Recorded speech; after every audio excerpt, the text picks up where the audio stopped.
नमस्कार, शुभ किचनमध्ये आपलं स्वागत आहे। आज मी नवीन अशी रेसिपी घेऊन आलेली आहे ज्यामध्ये बेसन किंवा मैदा वापरलेला नाही आहे। फक्त गव्हाच्या कणकेपासून बनवलेला हा पदार्थ आहे आणि मुलांना फार आवडेल, पटकन होईल असा नाश्ता आहे। चला तर मग बघूया रेसिपी। सर्वप्रथम एक मोठ्या वाटीने कणिक घेतली आहे आणि त्यामध्ये टाकून घ्यायचं आहे हळद अर्धा चमच छोट्या चमचनी आणि परत त्यामध्ये टाकायचं आहे चवीमध्ये थोडासा ओवा टाकून घ्यायचा आहे छोट्या चमचनी अर्धा चमच आणि 2 चमच तेल टाकायचं आहे। पोहे खायचा चमच घेतला आहे मी तेल टाकताना आणि 2 चिमट तीळ टाकलेले आहे पांढरे। चवीनुसार मीठ टाकून घ्यायचं आहे आणि छान हाताने मिक्स करून घ्यायचं आहे। बघा एकदम मोहन चेक करून घ्यायचं आहे। छान असा गडा पकडला आहे म्हणजे तेलाचं मोहन व्यवस्थित झालेलं आहे। आणि साध्या पाण्याने भिजवायच्या पहिले यामध्ये टाकून घ्यायचा रवा। मी बारीक रवा घेतलेला आहे, याऐवजी तुम्ही तांदळाचं पीठ पण घेऊ शकता आणि छान मिक्स करून घ्यायचं आहे। आणि आता हे साध्या नॉर्मल पाण्याने भिजवून घ्यायचं, छान घट्टसर असा गोळा भिजवायचा आहे। एकदम पातळ नाही किंवा एकदम खूपही घट्ट नाही, व्यवस्थित असा उंडा तयार करून घ्यायचा आहे। करण्याची पद्धत फार सोपी आहे। बघा घट्टसर असा गोळा करून घेतलेला आहे आणि याला आता झाकून ठेवायचं आहे साईडला 10 ते 15 मिनिट। थोडं तेल लावून ठेवलं तरी चालेल। आता ह्या साईडला ठेवून एका मिक्सरच्या बाउलमध्ये थोड्या हिरव्या मिरच्या घ्यायच्या 2 ते 3 आणि यामध्ये अद्रकाचे तुकडे टाकून घ्यायचे थोडे छोटे छोटे आणि त्यामध्ये कढीपत्ता टाकून छान मिक्स करायचं आहे। त्याआधी परत त्यामध्ये टाकायचं हिरवी कोथिंबीर आणि छान बारीक असं वाटण करून घ्यायचं आहे। बघा छान बारीक असं वाटण तयार झालं आहे। आता याला छान मिक्स करून मग त्यामध्ये टाकून घ्यायचं आहे घट्टसर दही, जे गोड दही आहे। बघा आणि याला आता छान एकदा फिरून घ्यायचं, पण त्याआधी यामध्ये मीठ टाकून घ्यायचं आहे चवीनुसार। आवडत असेल तर साखर टाकायची आहे, मी 2 चमच साखर टाकलेली आहे आणि परत एकदा मिक्सरमध्ये छान फिरून घ्यायचं आहे। बघा झटपट अशी चविष्ट अशी छान चटणी तयार झालेली आहे जी आपण नाश्त्यासोबत खाणार आहे। आता हे साईडला ठेवून एका प्लेटमध्ये मी हिरव्या मिरच्या घेतल्या 10 ते 12, लसणाच्या कळ्या घेतल्या 15 ते 20, 1 इंच आलं घेतलेलं आहे, हिरवी कोथिंबीर घेतली आहे थोडी आणि 10 ते 15 कढीपत्त्याची पानं घेतली आहे। आता एका मिक्सरच्या पॉटमध्ये लसण, अद्रक, कोथिंबीर, कढीपत्ता टाकून घ्यायचा आहे आणि हिरव्या मिरचीचे अर्धे तुकडे करून घ्यायचे। कट करून टाकले तर लवकर बारीक होतील। बघा आणि एकदा मिक्सरवर छान वाटण तयार करून घ्यायचं आहे। बारीक असं वाटण तयार झालेलं आहे। बघा आता हे एका वाटीमध्ये काढून ठेवायचं आहे।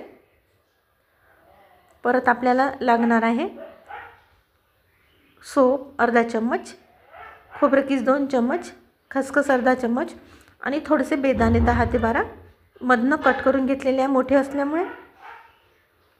आणि आपल्याला परत लागणार आहे जवळपास अर्धा किलो उकडलेले बटाटे आहे, हाताने छान कुस्करून घेते आहे किंवा मॅशरने पण तुम्ही प्लेन करून घेऊ शकता। आणि त्यानंतर मी गॅसवर कढई ठेवलेली आहे, कढईमध्ये तेल टाकून घेतलेलं आहे जवळपास मोठ्या चमचने 1 चमच आणि त्यामध्ये मोहरी टाकायची आहे।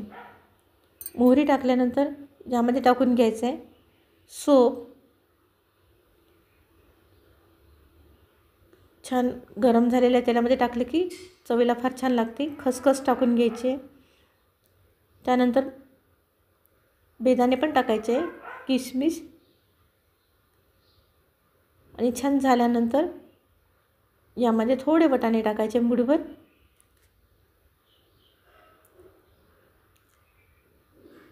आणि जे आपण हिरवं वाटण तयार करून ठेवलं ते टाकायचं आहे आणि छान खमंग असं भाजून घ्यायचं आहे। आणि त्यामध्ये टाकायचे आता थोडे मसाले, तिखट, धना पावडर, जिरा पावडर, हळद, साधं मीठ आणि गरम मसाला सर्व छान टाकून घ्यायचं आहे आणि मस्त 2 ते 3 मिनटं होऊ द्यायचं आहे खमंग. जोपर्यंत छान व्यवस्थित खमंग मसाला होणार नाही तोपर्यंत चवीला चांगला लागणार नाही.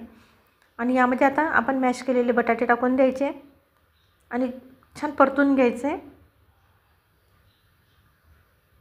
यामध्ये आवडत असल्यास तुम्ही अजून काही पदार्थ टाकू शकता, आमचूर पावडर वगैरे.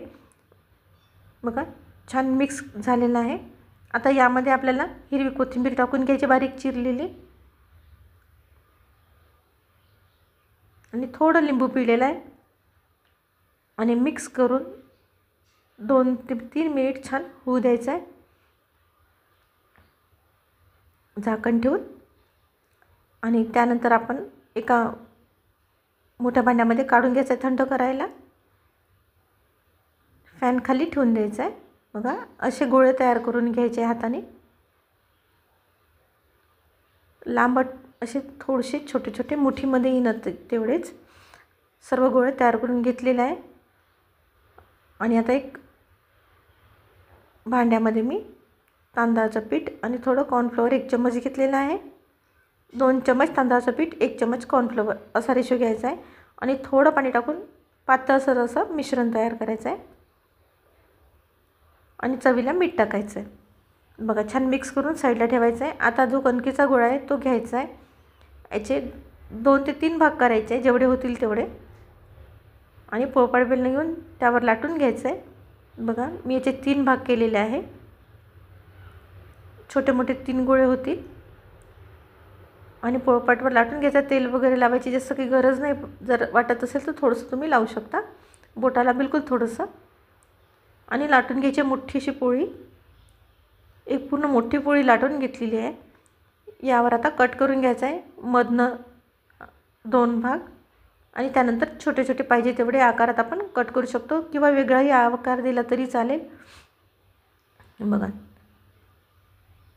आणि यामध्ये असे एक एक गोळा असा ठेवून द्यायचा आहे. आवडत असल्यास तुम्ही दुसराही आकार देऊ शकता. छोटे मोठे गोळे झाले तरी चालेल. तेल तापत ठेवलं आहे कढईमध्ये आणि याला तसं गोल गुंडाळत न्यायचं. एकदम दाबून छान जवळजवळ प्रेस करून असा गुंडाळा करून दाबून घ्यायचा आहे छान. आणि साईडच्या ज्या कढा आहेत त्या दाबून घ्यायच्या अशा. आणि आता हे जे तेलामध्ये स्टफिंग जे आहे ते निघालं नाही पाहिजे म्हणून त्यासाठी आपण हे लिक्विड करून ठेवलेलं आहे, ज्यामुळे आपण तेलात टाकल्यावर त्यामधलं काहीच बाहेर निघणार नाही. आणि चम्मचनी असं काट्याच्या चम्मचवर घेऊन सगळं मिश्रण झारून नंतर तेलामध्ये टाकून द्यायचं आहे. एक एक टाकून असं छान तळून घ्यायचं आहे. मीडियम फ्लेमवर तळायचा आहे. एकदम खमंग असा हा पदार्थ आहे. चवीला फार छान लागतो. नवीन असा पदार्थ आहे. तुम्ही पहिल्यांदाच जर बघितलं असेल तर प्लीज कमेंट करा. अशाच चटकदार रेसिपीसाठी माझ्या चॅनलला नक्की सबस्क्राईब करा. बघा 2 ते 3 मिनटं लागतील. मीडियम फ्लेमवर होऊ द्यायचं आहे, नाहीतर कच्चे राहतील आतून. यामध्ये बेसन किंवा मैदा वापरलेला नाही आहे, त्यामुळे पौष्टिक असा पदार्थ आहे जो कणकेपासून तयार केलेला आहे. बघा छान असा कलर पण आलेला आहे. परत राहिलेले पण टाकून घ्यायचे आणि छान खमंग तळून घ्यायचे.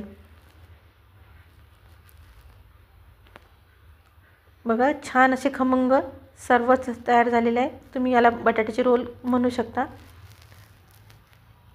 आणि आता मी तुम्हाला एक तोडून पण दाखवते नंतर. बघा किती सुंदर दिसत आहे. छोट्या मुलांना फार आवडेल. व्हिडिओ आवडल्यास नक्की लाईक करा, शेअर करा आणि सबस्क्राईब करायला विसरू नका. आणि यामध्ये तुम्ही चौकोनी पण आकार देऊ शकता. धन्यवाद.